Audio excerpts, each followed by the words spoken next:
You're listening to the Monday Night Community Show with Daniel on BRFM. We're joined with our regular visitor, Chris Lamb. We're covering architecture. Chris from the Kent Architecture Centre. Chris, as always, it's great to have you here at BRFM. It's great to be here. So I was wondering perhaps if you could give us a little bit of an introduction. Also understand that you're changing the name from the Kent Architecture Centre, so I was hoping you could cover that as well. Well, I'm glad you asked, Daniel, because literally it's just days now since we changed our name. I mean, the reality is that Kent Architecture Centre has been going since 1994, based in North Kent. And over the years, we've grown and grown and grown across the region. Well, that region that's the southeast, which is this huge area, really, from Margate to Milton Keynes, across to Oxford, down to Southampton, and now we're working in the east of England with a partner organisation. So we felt it was time to change our name to Design Southeast. But the reality is, of course, that we're still very much about Kent and Medway. As tonight demonstrates, I hope, that we want to be very much a part of this community as it grows and changes. Now, one of the things we always do, Chris, is normally have kind of a sort of a subject or a theme that you normally sort of discuss to start off with. So I was wondering if you could cover that for us. Yeah, definitely. Well, it seems like we've had a really good reaction in terms of some questions to cover. Here they are, just see what you think of them. One is around artists working with place, and I know that Steph Fuller's coming in a bit later on to talk about creative people and places. So any artists and creative people, or just people being creative, working around place or with buildings, it'd be great to hear some stories of the kind of projects people are doing. Also, anybody involved in neighbourhood planning or planning generally. It'd be good to hear from you, particularly if you're a parish council or a member of the public that's involved. It'd be good to hear your stories. And the whole thing about self-build and community-generated projects is beginning to take off. It's one of the government's main kind of planks of their planning reform, encouraging self-build. And I know we're going to start off by talking about local planning, I think. We are, Daniel, because it seems to be that, from the questions you're getting asked and all the stuff in the newspapers, there is a lot of stuff around planning in terms of communities and what communities think of new development.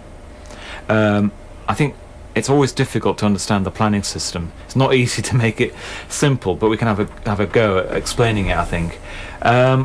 Also, just pointing out what local people can do in terms of getting involved in the planning system as well. Yeah, because I think it's always a job to know, because you get sort of local planning, then there's Kent County Council planning, and then people appeal and sort of what should be built where and what reflects that local area, and to know where you'd start if you've got no experience, it seems a lot, I must say. It is a lot. I think the first thing I should say is I really think that nobody wants to make a bad place. Everybody wants to get it right. It's just that sometimes, for whatever reason, we don't all agree on what that is, what quality is. But what you said then was really interesting, Daniel. You said about this, you hinted at this thing about, local place and the importance of character and things like that, and I think you're absolutely right. And the experts in any place are local people. Simple as that. And I suppose that was in part behind getting rid of things like the regional spatial strategy that and also says about localism and the government's agenda around localism. But certainly we're seeing life go more and more local.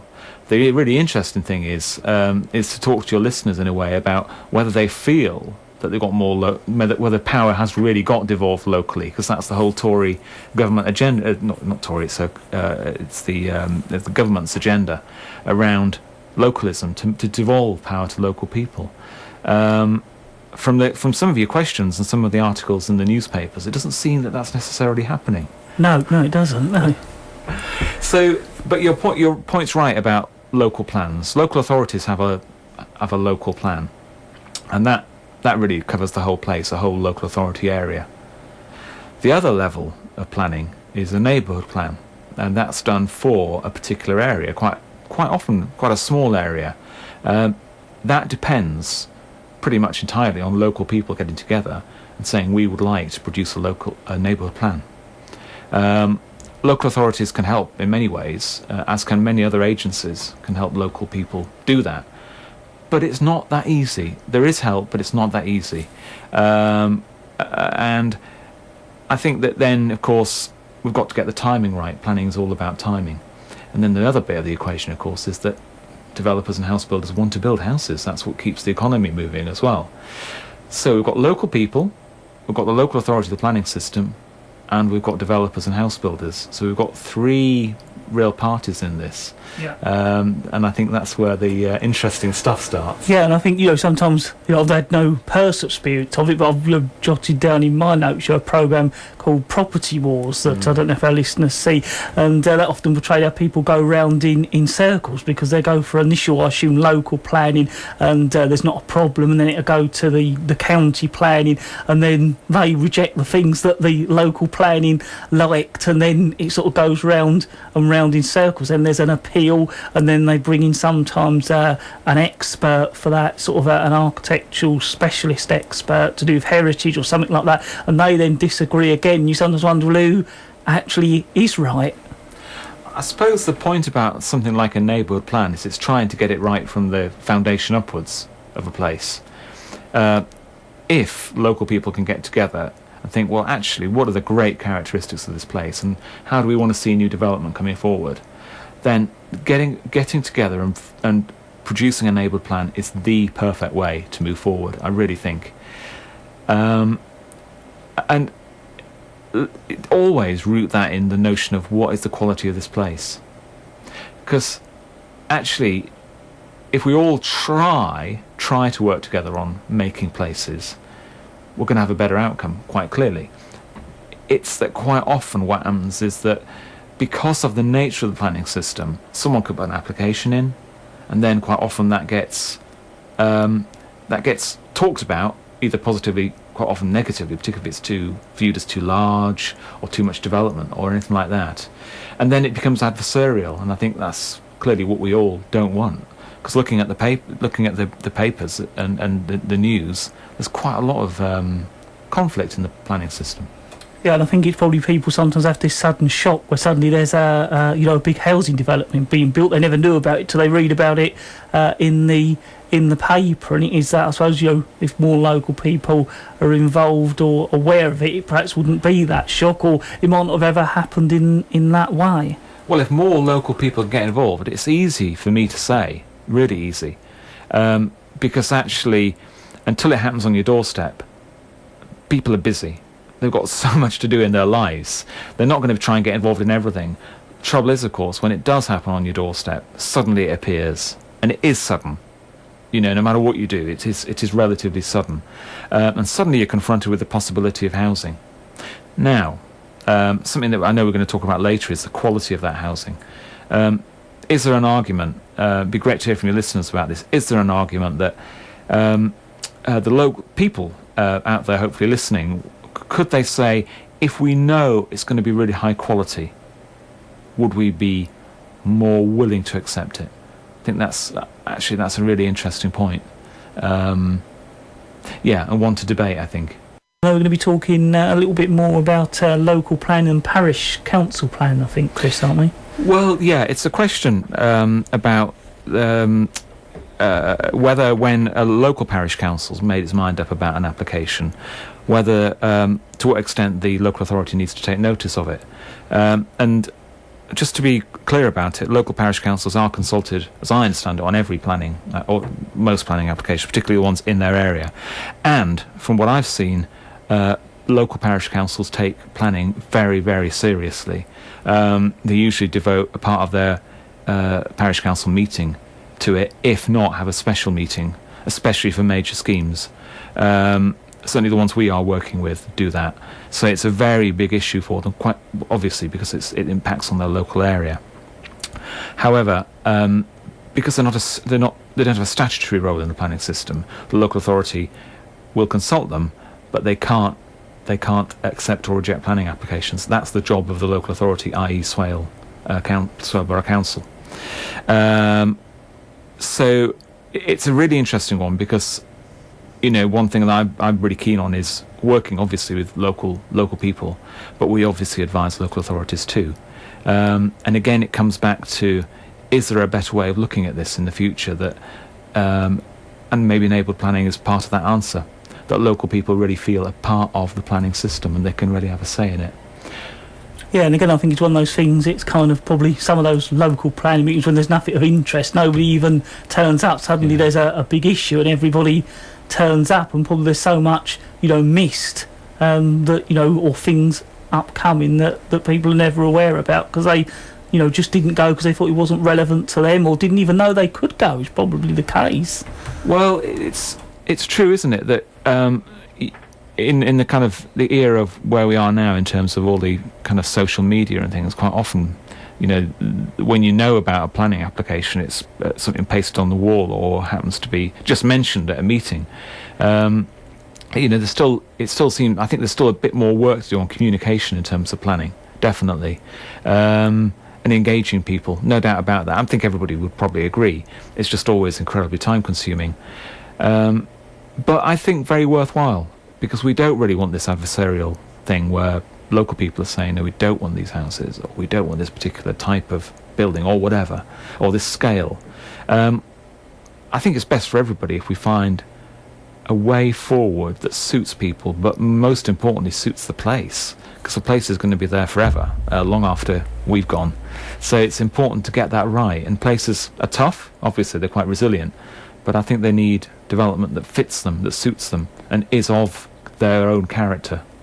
Yeah, and I think that's sometimes the problem, I suppose, is, buildings fitting in, or people's opinions on whether they fit in. And I think that's perhaps, thinking on an individual level, when somebody has a house designed and then it's put forward to planning, sometimes even when you watch things like Grand Designs or the programme, the Charlie Luxton programme that's on at the moment, and you sometimes think, well, that's gone to planning, but was it really explained right? And when you hear them talking on the camera in a more informal about their ideas and what they would like, you sometimes think, well, if people had known about that, would they have objected? But they've just suddenly seen this written plan or heard about it in the paper or gone to the meeting. It was just a drawing of a plan, and there's that sort of miscommunication. That's sometimes what I feel, that people aren't always aware, and you wouldn't be yourself, because you just don't always get that opportunity.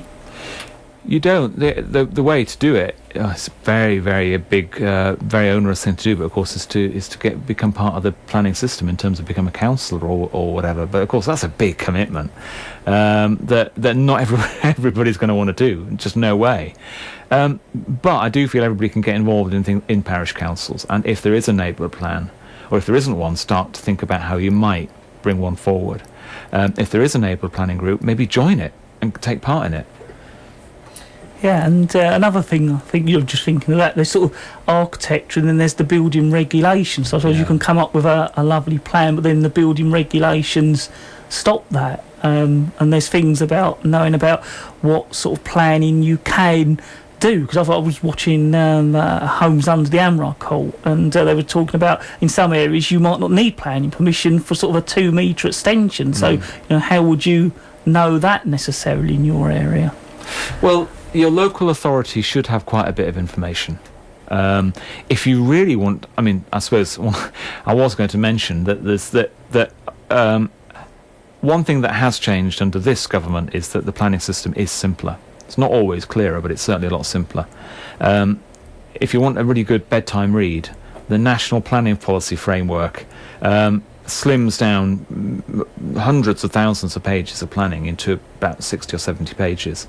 And it is simpler, it is more straightforward, and you can get your head around it within reason.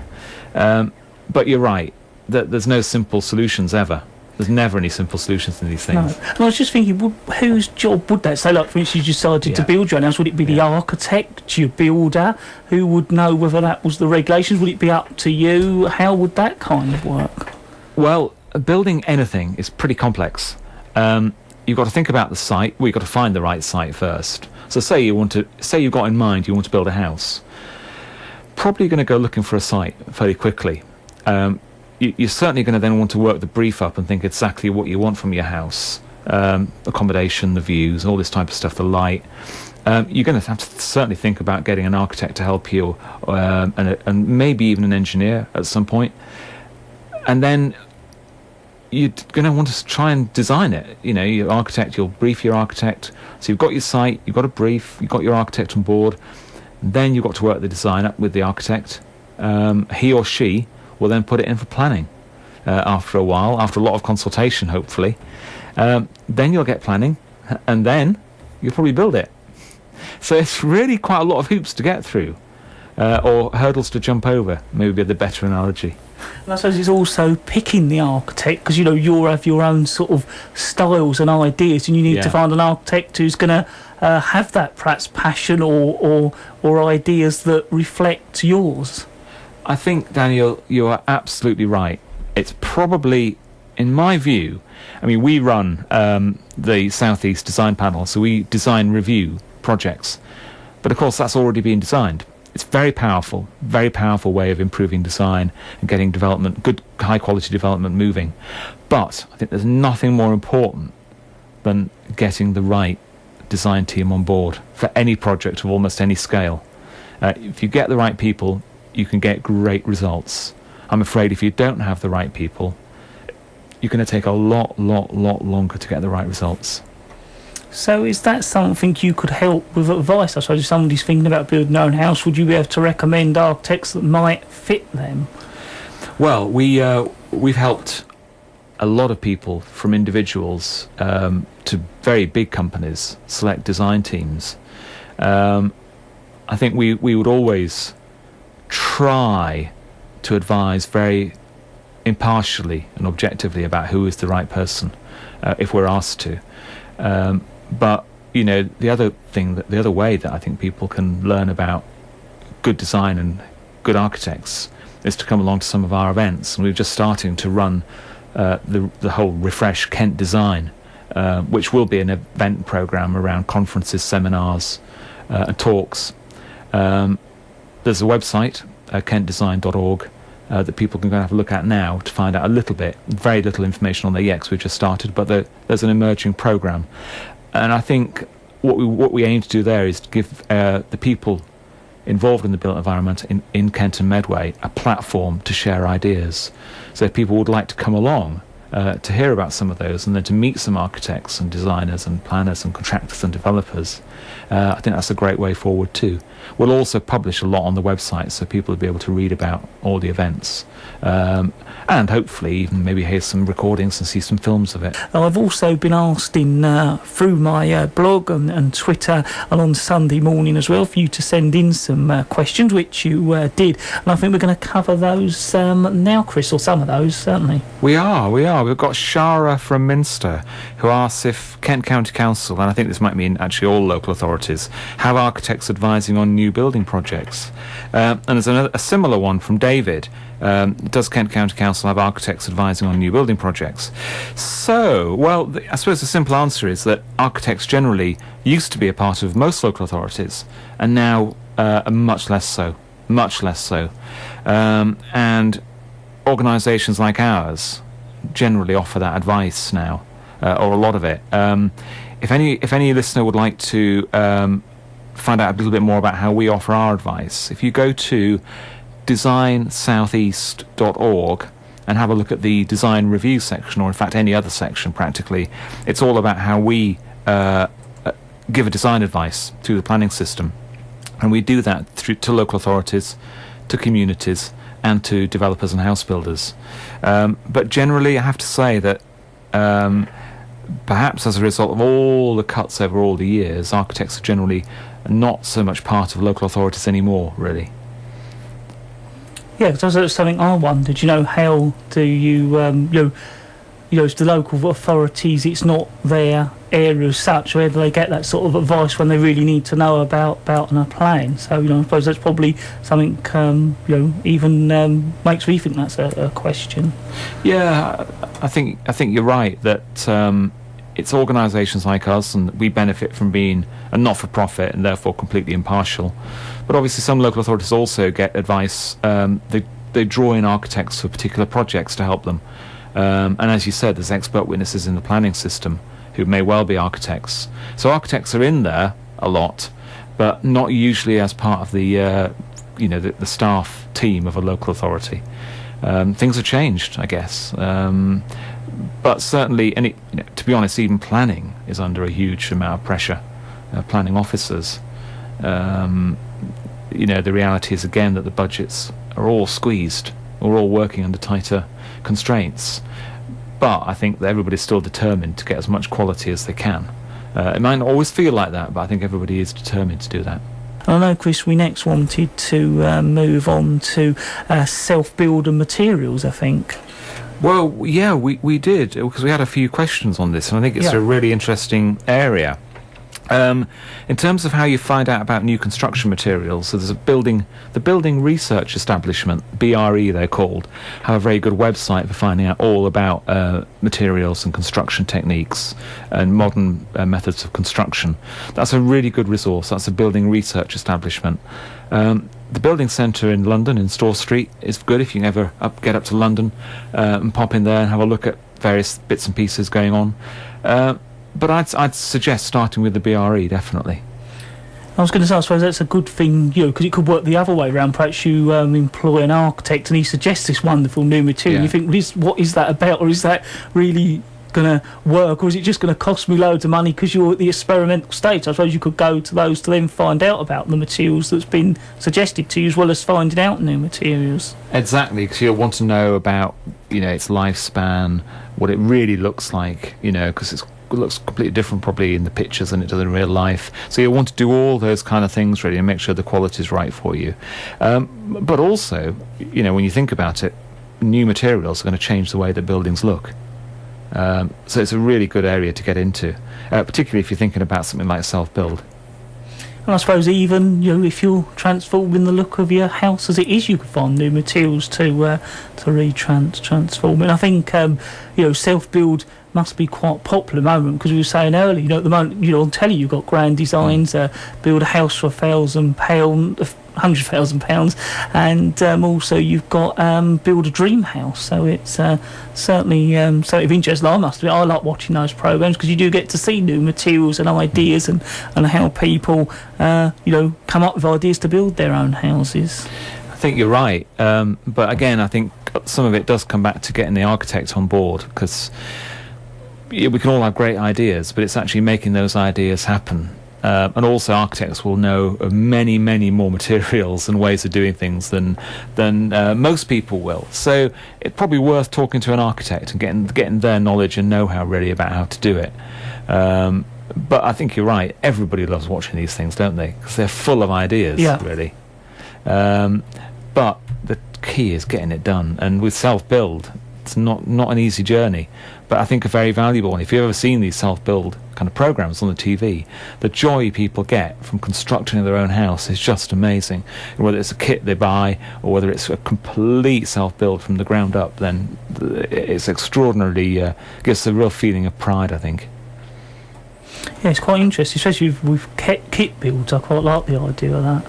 Well, they do take some of the stress out of it. Of course, you still got to get a planning permission quite often, so there's still that thing to do.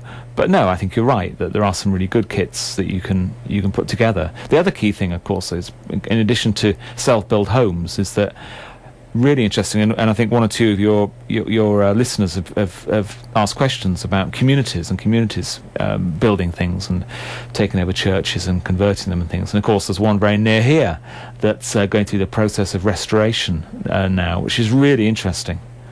Yeah, and I think that's quite nice when a community recognises the sort of specialness or importance of that building, because it's in their area, and if they can recognise it, then it's got a good chance of surviving and staying a part of that community. Yeah, and I think it's great to have that history, isn't it, in a place. It gives it what roots it really, and gives it a sense of history and character. So we've got to be careful we don't lose it all. But we've also got to be very imaginative about how we find new uses for old buildings, because sometimes you do need to breathe new life into them. Otherwise, they can end up not being economically viable, and all those type of things. I was going to say it's that contrast, because it is, important. I like the idea of saving buildings, but I also find it, frustrating sometimes when a new building could have been built and, it gets turned down because it won't fit in with that area. And I often think, well, that old building that's perhaps 100 years old, that might have been revolutionary in its day, and people might have actually have hated it, and now they're doing anything to save it, and you've got to, have those, new buildings. And I quite like that contrast as well, and that's the thing. I think it's getting that balance right. Well, you're right. I mean, Wren, when he built St Paul's, he wasn't very popular after it, and but the fact is we couldn't, London would not be St Paul's without that building now. It's such a part of the place. It's almost a symbol of London. But he had a really bad time when he got it finished, because it was thought to be completely alien to London. Yeah, because I think that was one that was actually covered it up completely, didn't it? A lot of the times people didn't actually see exactly how it was progressing. Yes, exactly. Then, of course, it was all revealed, and I think he thought that it would be amazingly well received. And, of course, it wasn't. But now, of course, we just couldn't do without it. And these kind of treasures. But I also think it isn't just the kind of jewels, it's the everyday history, the old walls and the old houses along a high street and how they're made and the patterns of the street and all that kind of stuff. They're all important, and they're all important to a place, so we've got to be careful about how we think about them. Yeah, and it's also taken for granted sometimes. I don't know if I said that before, but when you go down a high street and all the shops are very modern, look same. If you look up above, you'll sometimes see those old buildings and the history. And one of the things I often look out for is the Burton shops, because often they've moved out now, but they used to have those lovely Art Deco fronts, and they're still about. There's even one in Sheerness, I think. Yeah. And they're amazing, because obviously they've thought that design was really important. And quite right, and I think they put a lot into these shops. And it's amazing what you do see when you look up. You're absolutely right. The other really interesting thing, though, is when some high streets are now beginning to think much more carefully about how they I'm trying not to use the word control, but I guess just give a kind of look and feel to the ground level, to the stores, so that they're not identical, but they have a kind of common thread running through them, and it's amazing how good they can look, when you don't have loads of different colours and all that kind of stuff. I'm not talking about a boring high street, but it just looks great when there's a bit of uniformity. I think sometimes it's having the confidence to let something grow. It's very easy to control it or want it all the same, but actually, by leaving it alone and things growing individually is what makes something, and that's often how areas become what they are. But you've got to be very hands off sometimes to let that happen, but it will often work out. Well, I suppose that brings us right back to the whole question of planning, because planning in many people's eyes might well be about control, and I suppose what you could, we could have a whole show about this really, but where would we be if we didn't have planning? What would happen? Because this organic growth, of course, is exactly what happened for many, many years. And it seemed to work quite well at times. We've got some great places out of it. Yeah, I often wonder, because as you can still have building control to make sure the building's structurally safe and not going to fall down, but not, inflict on the sort of design or look of it. No, I think you're right. And in a way, I think what's really important is that bit before building control, but between planning, and it's how a place really works. How you can find your way around it, how it makes you feel that you know where you're going, how safe you feel in it, whether you can find your front door easily, whether you can drive around it easily, whether pedestrians feel safe. I suppose we'd call it urban design. It's just that bit between the actual building and planning, and it's a very, very important thing, and it is about how a place works when you're in it. It's very, very important. It's an art in itself, really, that kind of design. Yeah, because you saying that was just sort of thinking out a little bit. We hopefully have got more experience, and it's very easy to look at a design and think that works well, but in practice it doesn't. I think that sometimes happened a lot with the big tower blocks, was it? There'd be streets in the sky, there'd be communities, and people would know each other, and it'd be the modern way of living. And when you actually look at it and read about it, it does sound fantastic. You know, some of these tower blocks had nurseries and schools, communal gardens, these idea streets in the skies. You think, well, actually, that sounds good, that could work. But we know that in reality, when the people come to use it, for some reason, that didn't work. And that's the other side to it. It's knowing what sounds good and what will actually work. It is, and there's no shortcut. You know, when we're looking at, for instance, when Design Southeast look at a project, we think very carefully about how it's going to work. But we have architects, urban designers, planners, a part of our Southeast panel, that help us do that. Real experts, analysing whether things going to work or not. But that's not easy, and I think that's why, in a sense, that communities and local authorities need that kind of expertise, just to think impartially and objectively, is this really working as well as it could? And if it isn't, what can we do about it? And that's before it gets built, you know, because that's obviously the time when you can make the most difference, really. Chris, before you go, I was just wondering if you would cover any sort of useful contact details, just do a bit of a refresher on your name changes as well. Sure, Daniel, no, I'd be delighted. So, yeah, the name's changed to Design Southeast, and the website is www.designsoutheast, all one word, .org. I can be contacted, chris@designsoutheast.org. Our phone number is 01634 401 166, and you can follow us on Twitter, we're on Facebook, and there's a LinkedIn network as well to get involved with, and we hope that people do. I'd love to hear from you listeners anytime. We're also just launching Kent Design, which is a separate program of training and events, all kinds of things that people can get involved with. And I know that Steph's going to be on next talking about creative people and places, Swale and Medway, so I'll let her talk about that, but we are also part of that consortium. Chris, as always, I'd like to thank you very much for coming along and, of course, giving us the opportunity to talk about design and architecture locally, and give our listeners a chance to find out some useful information that you've got to offer them. Well, it's a pleasure, and a pleasure always to talk to you, Daniel, but I think most important thing is that, you know, if we can be of value to local people, that's what it's all about for us. So, yeah, glad to be here. And we'll see you hopefully probably January time next. Great, I look forward to it. That's Chris, right here at BRFM from Design South East Kent, right here at the Monday Night Community Show.